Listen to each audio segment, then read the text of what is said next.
Tollywood superstar Shakib খানের ক্যারিয়ারে 25 বছর পূর্ণ ছিল গতকাল মঙ্গলবার।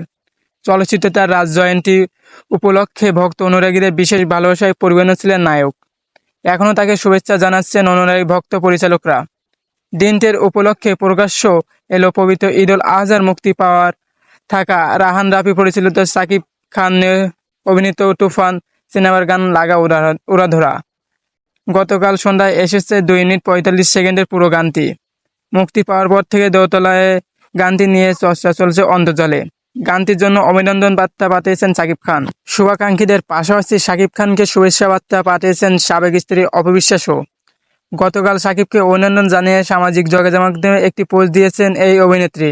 যদিও ক্যাপশনে কিছুটা রহস্য জাল বুনেছেন অপু। গণমাধ্যমে শাকিবকে নিয়ে করা প্রতিবেদনের ছবি পোস্ট করে অপু বিশ্বাস লিখেছেন, 72টি ছবি, কোটি টাকার কাবিন, বউ এবং সন্তান ইব্রাহিম খান জয়। এরপর শাকিব খানকে উদ্দেশ্য করে লিখেছেন, অনেক শুভেচ্ছা বাবুর বাবা। সামাজিক যোগাযোগ মাধ্যমে দেওয়া পোস্টে 72টি ছবির কথা লিখে একসঙ্গে জ্যোতিকে নিয়ে নির্মিত ছায়াছবি সংখ্যা বোঝানোর চেষ্টা করেছেন অপু বিশ্বাস। তবে কোটি টাকার কাবিন লিখে তিনি বোঝাতে চেয়েছেন সেই আসল রহস্য।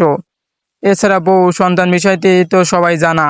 যদিও শাকিবের বিশেষ দিনের অপুর মতো কোনো পোস্ট বা শুভেচ্ছা বার্তা দিতে দেখা যায়নি নায়কের আরেক সন্তান শাহেজাদ খান বীরের মা শবনম বুবলিকে। সামনে ঈদে মুক্তির অপেক্ষায় শাকিব খানের তুফান। জানা গেছে এই মধ্যে সিনেমার শুটিংয়ের পাশাপাশি ডাবিংও শেষ হয়েছে। প্রায় 41 দিন ভারত তুফান সিনেমার শুটিংয়ের পাশাপাশি ডাবিংয়ে অংশ নেন টলিউডের কিংখ্যাত এই অভিনেতা। বন্ধুরা, আজকের ভিডিওতে এই পর্যন্ত। এমনই ভাইরাল তথ্য পেতে আমাদের চ্যানেলটি সাবস্ক্রাইব করে আমাদের পরিবারের সদস্য হয়ে যাও।